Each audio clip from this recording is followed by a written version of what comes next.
بوي أفرمي فما أقرب هذا العاصي من رحمة الله وما أقرب هذا المدل من مقت الله. أم كسي كنأزك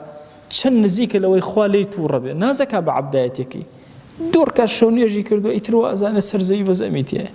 دو كلمة خيري وتوخوا وسائلي بورخصان دو فيري علمي كردو فيري زماني كردو دو كلمة خير الله خوي لي أقول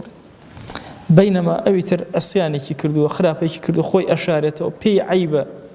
برواكن زور كات أبيت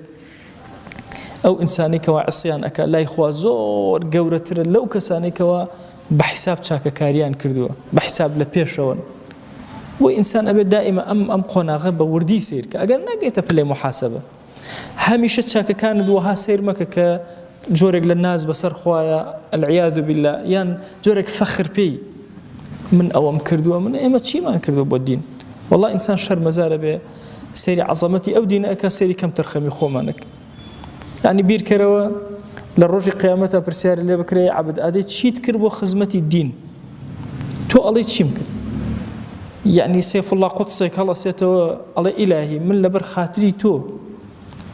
هاتوا أمتي إسلامية خستو أو تام غولو تتارم الروخان شكان صلاح الدين بالله قدس برزقارك أي تو أليت شيمكردو بو إنسان ننازع بنيجيك وبطاعتك وبشوار ذكره وكردوته وتصور كي تو جوازي لخلق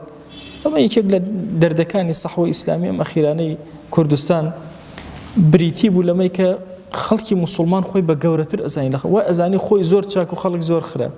خرابك خوي بخراب أزاني أم خوي بشاك أزاني أما كيشكية كابونا قشت بلي كمي يا بابلا بلا سرتاكاني دين داري كمحاسبة شو كمحاسبة إلا بقيت أو بلا إنجا قشت بلا محاسبة ناتواني محاسبة خوتك أجر بجواني سيري خوتك شاعرك عرب عليه فعين الرضا عن كل عيب كليلة والله إنسان بتشاوي الرضا والسيري خويك يكعب لخويا نابين تا تشاوي كورة بلخوي حرجوان كان خوي أبيني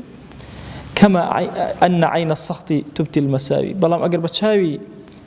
باشا رخنا وسيري خويك حتى خرابيتي داري أبري دائما إما تشي أكين بتشاوي الرضا سيري خو ما نكين بتشاوي الرخنا سيري خلق كين بحياتي تو خوتي بيتشاك ناكري ناقيت بلي محاسبة